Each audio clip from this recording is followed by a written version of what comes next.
next on Battlestar Galactica. Let the attack begin. Let's get out of here.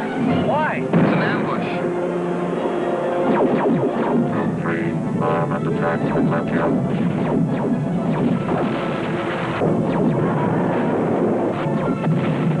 And what is the standing order for humans from your imperious leader? Extermination. Then carry out your orders. Sunday night at 5 on TV 12. Supergirl has the ability to save millions upon millions of lives with her great superpowers. Americans have the ability to save thousands of lives, one at a time. 16,000 people die each year in car crashes that don't have to. Safety belts could save their lives.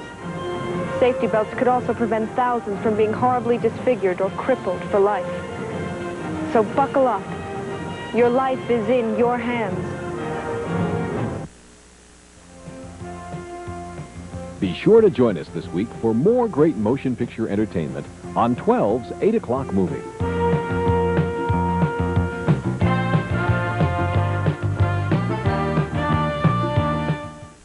Good morning. Here's late news from the Channel 12 newsroom. In Scotland, they've told Union Carbide to keep out. Developers have voted thumbs down on plans for a Union Carbide gas blending plant because of the concerns of area residents. Union Carbide had insisted that the facility would be different from the one in India, where a leak of toxic gas killed more than 2,000 people. But that didn't sway the residents around Livingston, Scotland, who shouted down a Union Carbide official Friday as he outlined the company's plans. And as a result, the development firm has told Carbide to build elsewhere. President Reagan shouldn't expect much support for his budget-cutting plans from the chairman of the House Education and Labor Committee. California Democrat Augustus Hawkins says he'll fight for new education and job bills costing billions of dollars. But he also admits Reagan may get his way on many of his proposals to freeze or cut domestic spending. That's just what the president would like. He told a national radio audience he's trying to reduce government bureaucracy but needs some help from Congress. He says any thoughts of slashing the defense budget and raising taxes disappeared with his big election victory in November.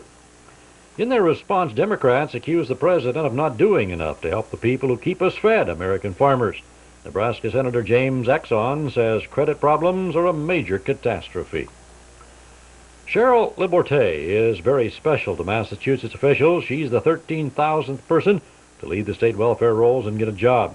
Many VIPs were on hand in Boston as she spoke to her classmates in a state-sponsored training program. She says her training gave her the skill and confidence to get out and look for a job. The 22-year-old begins working Monday at Massachusetts General Hospital.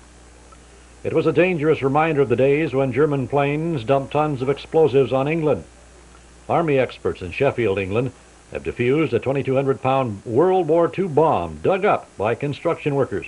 Some 300 people were evacuated for the tricky procedure. Mexico's central bank is reporting an inflation rate of 7.4% in January alone. It's a result of higher prices for gasoline, meat, and electricity. The Mexican government last week announced plans for a wide range of austerity measures to deal with the country's economic troubles. China is taking exception to U.S. plans to withhold $23 million from a United Nations birth control program. The official Chinese news agency says the Reagan administration is unreasonable to stop the funds on grounds it encourages abortions in China.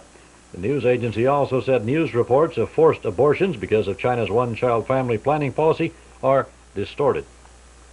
From Connecticut to California, a series of fires left 18 people dead Saturday, just one day after 7 youngsters died in fires in Chicago and Mississippi. One of Saturday's fires killed 4 people in a home for the elderly in Los Angeles, and police have arrested a custodian there, a man they say has admitted setting other fires. An aide to South Korean dissident Kim Dae-jung says Kim was not allowed to leave his home to attend Sunday Mass, but there was apparently no confrontation between Kim and Korean authorities over the matter. There are still 2 sides to that story as far as Kim's status is concerned. He says he's under house arrest since his arrival from the U.S. The Seoul government says it's holding Kim for his own protection at his home. Either way, Kim cannot leave his home. The New York Times reports that the artificial heart of William Schrader is working perfectly, but the paper also says his memory is severely impaired by the strokes he suffered in mid-December, and doctors quoted by the Times say say that's kept Schrader from being able to learn how to work the mechanism that powers his heart. In the meantime, Schrader is continuing his battle with what's believed to be the flu. A top Nazi accused of committing atrocities at the Auschwitz concentration camp during the Second World War may be moving between 3 South American countries in search of refuge. That from an American Justice Department official. John Loftus says he spoke with a lawyer who says Joseph Mengele left Paraguay in 1979 and returned there briefly for a visit in 1982 and has no intention of returning. Loftus says his source told him that Mengele, who was a major in the Nazi SS, is moving between Chile, Argentina, and Uruguay. Radio Hanoi says Vietnam has provided a U.S. technical team with new information on some Americans missing in action from the Vietnam War. The broadcast didn't give many other details, but did say the U.S. team was allowed to visit a site in Laos where an American warplane crashed during the fighting. An excavation is scheduled to start today. U.S. Defense Secretary Caspar Weinberger is expected to put in a pitch for a space-based defense system at today's meeting of top NATO officials. President Reagan's proposal is already drawing some fire at the West German session. The French defense minister says the so-called Star Wars plan could tempt an enemy to stockpile enough offensive weapons to try to beat space defenses.